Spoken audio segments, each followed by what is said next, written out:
guys, welcome back, and today I wanna vlog about our trip to China. Ngayon, itatry ko siya i-vlog sa Tagalog. Ang cat installment na yan ay makikita sa airport ng Hong Kong. So before lahat, outfit check muna tayo. So from Hong Kong, sumakay kami ng airplane from Hong Kong, and then sa Hong Kong, sumakay kami ulit ng bullet train to China. So ang sinakyan namin ay yung Red Line to Guangzhou South, and it only took us mga 1 hour bago makarating. Sobrang bilis. Tapos sobrang comfortable naman ng seats. Ang pinakagusto ko sa lahat, meron siyang charging port. From Kowloon Station sa Hong Kong, sasakay ka doon ng train, papasok ka rin ulit lang ng immigration. Dapat i-ready nyo na yung passports nyo. So yes, kailangan nyo pa rin ng visa para makapasok sa China. Ang ayaw ko lang ay nakakahilo itong train na to kasi yung seats niya baliktaran. So, for example, papunta ka sa isang direction pero nakapo ka opposite direction, nakakahilo siya talaga. Hindi rin ako masyado nakapag-video sa loob ng train. Ito naman yung station, napakalaki at ang ganda-ganda, ang daming gates, kaya ingat dahil nakakalito din siya. Nasa train station papuntang hotel, ang travel time nun ay mga 1 hour. So, nag-travel pa kami at ito yung mga view na nakita namin on the way. Itong building na to, isa siya sa mga iconic buildings. Ang shape niya ay bilog siya sa exterior. So, para siyang yung pera ng China, yung may butas sa gitna. Yung lucky penny or lucky money, ganun siya. Itong bridge na rin na dinaanan namin, landmark din itong bridge. So, sa gabi, lahat yan ay iilaw, magkaroon ng light show sa mga buildings na ipapakita ko sa inyo mamaya. So, ito yung different angles ng bilog na building na yan. Ang hotel na pinagstayan namin ay nasa Tianhe District. Isa tong very busy district, maraming shopping malls at mga pasyalan na walking distance lamang, more on a shopping area siya. Ang pinakasikat na ng mall ay ang Grandview Mall. Marami ka pwedeng magawa doon. Miniso is also a Chinese brand. So, room tour tayo dito sa Good International Hotel. Very spacious.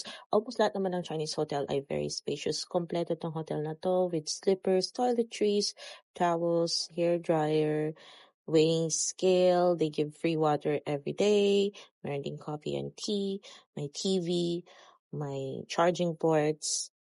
And although may Wi-Fi siya, hindi siya ganun ka-strong. Sometimes wala ding internet, although connected ka sa Wi-Fi, wala kang masagap na internet or hindi naglo-load yung internet. Yung bathroom niya, meron siyang bathtub, meron siyang shower area. And what I really love is yung kanyang sliding door between the toilet at saka sa shower. Very convenient and less consuming sa space. So provided na lahat, shampoo, conditioner, body wash or shower gel, and ito yung kanilang bed, very comfy, ang sarap higaan. Meron siyang 2 beds na room, meron din siyang queen bed, king bed room. And by the way, on the way to dinner, pinipicturean ko yung Canton Tower. Hindi ko pala alam na yung pupuntahan naming restaurant ay may exact view or cityscape ng Canton or Guangzhou. While on the way tayo sa restaurant, let's talk about culture shocks in China. Isang culture shock ko dito ay at first is maraming bicycle on the street. And yung mga bike na yan is for rent. So, may scan ka lang ng QR code and then pwede mo nang rentahan yung bicycle to go anywhere. Pwede mo siyang iwan anywhere pagtapos ng iyong time. So, ito pala yung view sa restaurant. So, makikita mo dyan ang Canton Tower and the whole cityscape na sikat sa Canton area. And alam mo yung dinaanan naming bridge doon kanina. Yung sabi ko, maiilawan siya sa gabi. Meron ditong parang light show later on sa video ko na ifo-focus ko lang doon. But first, I want to show you this restaurant. So, ang Chinese, mahilig sila sa mga private rooms or private dining rooms. So, yung aming host, nirent niya tong buong room na to for our dinner. So, we have this whole private room. Meron siyang mahjong area, malaki ang kanyang dining table, meron siyang tea area kung saan kami muna winelcome, and we had tea before serving food. As you can see doon, meron siyang parang 180-degree view of the city. Nag-i-start na yung light show. Masarap tong tea nila. Meron siyang jujube. It's a little bit sweet. And isa pang nakakabilib is yung bridge ay may LED screen. I don't know how they make that. I think yung mga wires mismo projects light, which is LED or LCD, na nagkakaroon siya ng image, as you can see doon. So, nagpi-flicker siya kasi nag-change yung image sometimes. So, very high-tech ang China, contrary to popular belief, because marami tayong mga nakikitang video na nagpapakita ng traditional China, which is good kasi I also like yung historical side ng China, yung ancient part, and yung mga traditional buildings. But ang hindi alam ng tao is China is also very modern. So it's a mix of both worlds, of traditional and modern worlds. So ito yung kanilang dining table. And now let's go to the food. Masarap tong shell na to. Hindi ko alam kung anong tawag dyan. Pero yan yung isa sa mga best meals na serve. And always merong vegetable dish pag mag-order ang mga Chinese.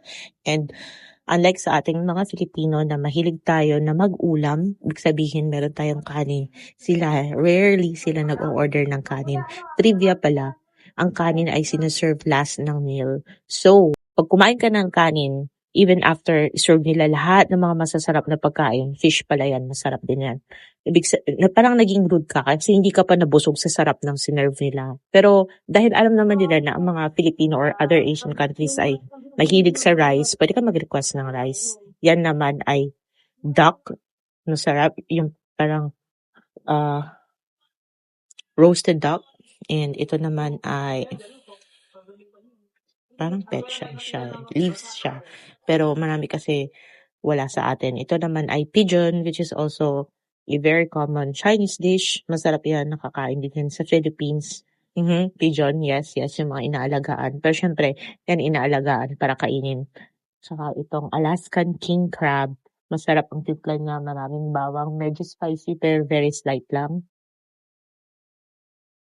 Itong next naman ay pork dish. Para siyang lasang barbecue. So, pork belly yan. Roasted pork belly maybe in a certain sauce. So, that is it for the night. Kailangan matulog na maaga dahil start na ng Canton Fair bukas. Stay tuned. Bye!